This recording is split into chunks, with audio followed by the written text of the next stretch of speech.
So today's video is either going to be a therapy session, a rant, or just complete gibberish with nothing even close to resembling a rational thought. But first, coffee.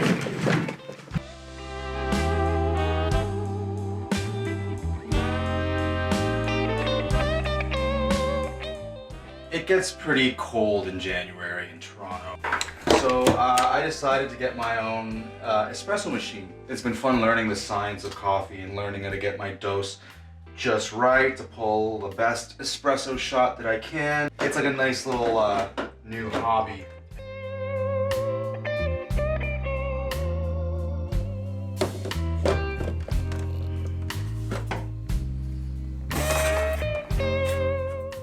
So if you're new to my channel, I hope you'll hit that subscribe button and support the kind of videos that I do on this channel.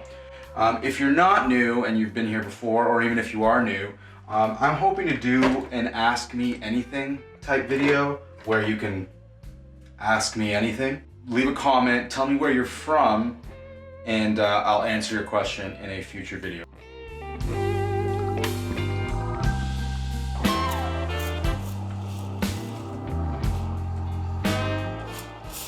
Honestly, I have like so much respect for baristas now because I haven't been able to replicate the flavor that I get at a coffee shop just yet.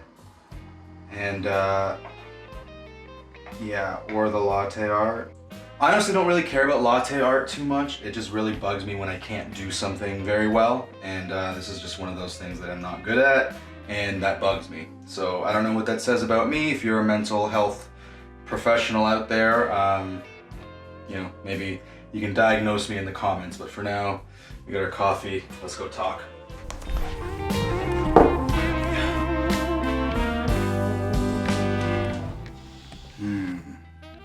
That's delicious. Okay, so there's a couple things I wanted to talk to you guys about. One of them is critical thinking. And critical thinking is sort of not just taking information at face value or instructions at face value, but asking questions about why we arrived at those conclusions, or why are we being told certain things, why are we not told things, what are we not being told, what information is missing, and the reason I want to talk about critical thinking is because since about October, well, even before that, since sort of the fall, as the COVID numbers started to kind of climb again, there's been a real interesting debate about travel. And on two occasions, I was ready to go and ready to pack my bags and just leave the country for someplace warmer, for just a different place, because I can work from anywhere. And for various reasons that I'm not going to get into, we decided not to. And so here we are, still in Toronto, still locked down. But lately it seems travel has become a hot topic. And a lot of people are travel shaming people who are out and about, out in the world. And, you know, just right off the bat, let me just tell you, that's not me. If you're traveling, I envy you. I'm not going to shame you, as long as you're doing so safely and abiding by all local and international whatever guidelines are in place, which I'm assuming you are. Then, you know, mazel tov, travel away, do your thing. But here in Canada, it's just become this thing where it's just if you're traveling, then you're being shamed, you're being called names, saying you're irresponsible. And Air Canada, WestJet, all the Canadian airlines decided to cancel flights to sun destinations, so Mexico, the Caribbean, and everyone's like, great, yeah, good job. But is it? Is it really though? I'm not trying to be a contrarian or downplay the effects of COVID-19. I don't want this to come off as me being an anti-masker, anti-lockdown, but I'm just asking questions that nobody has really been able to answer for me in a satisfactory way. Now, obviously, I'm still here. I haven't gone anywhere. But the questions I'm asking is, Why are there still flights to Florida, to anywhere in the US, to Europe, to all other places in the world, but you're canceling flights to Mexico, the Caribbean? And I have two suspicions why that might be, and none of them have to do with safety. One, the first reason is it's strictly a political move. The airlines are obviously going to be wanting money from the government to bail them out very soon, if not already. They've been lobbying for it.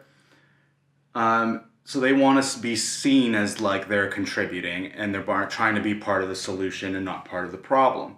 So if the government thinks that travel is part of the problem, then Air Canada, WestJet, all these Canadian airlines will say, all right, cool, we'll cancel flights to Mexico, to Jamaica, to the Dominican Republic.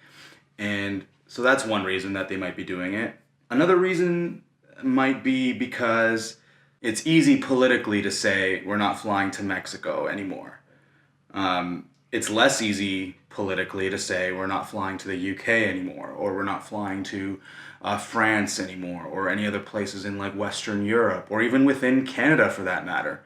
When like the reality is every study I've seen, every place, every like data source that I've looked at, travel is a very, very, very, very small source of the spread of COVID-19. According to our Prime Minister, extremely low is still not zero, and one case is too many. if one is too many coming from Mexico or from other travel destinations, then one is too many in Walmart, then one is too many on public transit, then one is too many in long-term care facilities, which is where most of these deaths and spreads have happened. Like, it's frustrating to me because like there is no science here. The time to do some of these things was months ago, was 10 months ago, was before it really started to spread in Canada. But now it's here, and now travel is not contributing much more to the spread. And the argument that one is too many is just too convenient when you're trying to look like you're doing something proactive when it comes to travel, but it's inconvenient when you're leaving big box stores open like Walmart. And the reason I'm getting on this critical thinking thing is because that's just how my brain works, for better for worse. That is sort of affecting the next thing I wanted to talk to you about, which is like mental health. Like my brain is really starting to buckle under this, and like I can't go outside because it's too cold and the weather sucks. I can't go anywhere else because everything is locked down. And there's only so much I can do within the four walls here. And like, I just want to say, like, I know, mental health is sort of like a trendy topic to be on these days. But the reality is, like, I don't even have it that bad. Like, I'm working from home. I make myself a pretty decent cup of coffee. I have my wife here. I don't have it that bad. I'm not trying to educate my kids while I'm working. I'm not dealing with like elderly parents that I can't visit and just things like that. But so if I'm feeling like this at this level, then I imagine there's a lot of people who are really struggling right now. And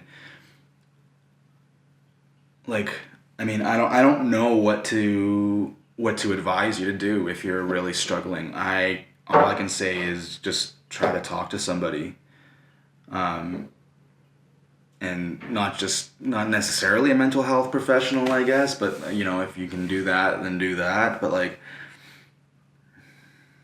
I'm talking to you guys, but I'm also talking to friends and talking to my wife about this, and it's just like it's just. And I feel stupid even talking about it sometimes because really I have no grievance. I haven't lost my job. I haven't lost a family member to COVID.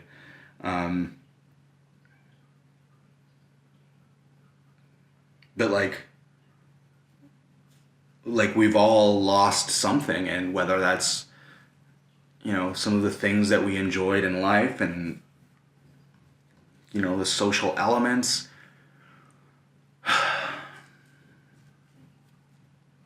It just sucks. And yeah, I mean, if you're out there and you're struggling and you got more struggles, I know that there's more people out there who are hurting and struggling way more than I am, way more than maybe I can even imagine, but you're not alone, I guess, if that's any consolation to you.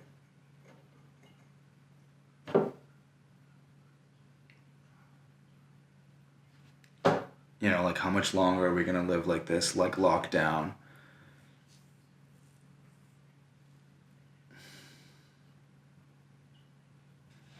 Just,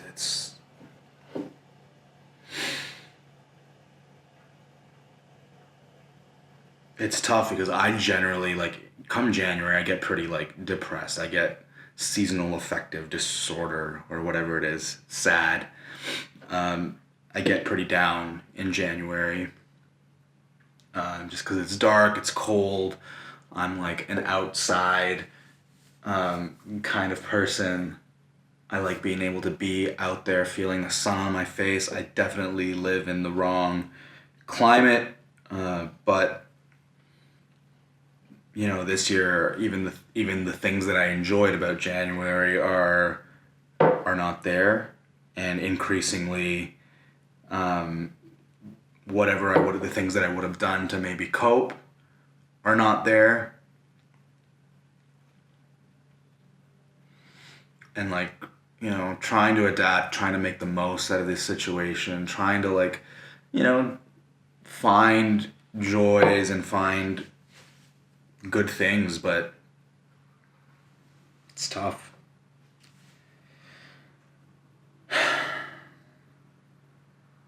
The last thing I wanted to say, and it's a bit of a sad announcement, if you watched my documentary, and many of you have, my grandfather, who was featured in that documentary, passed away last week, and thank you to everyone who reached out on Facebook and through various social media outlets who knew about the situation.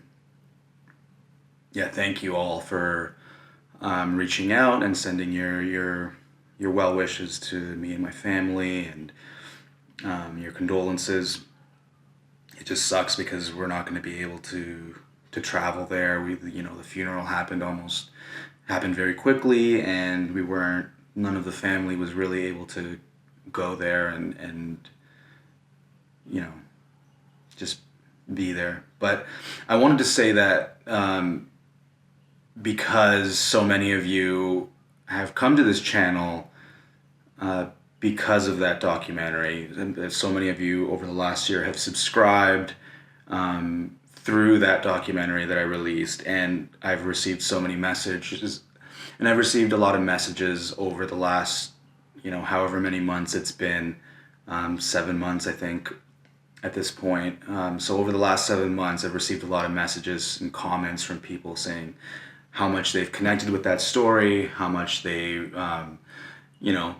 loved my grandfather, and how much they connected with him and saw their grandparents in his story and who he was. So,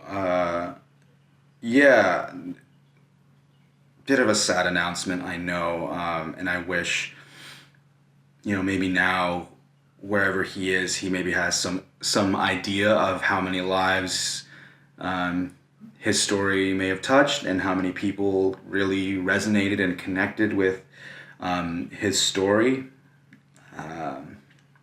He's a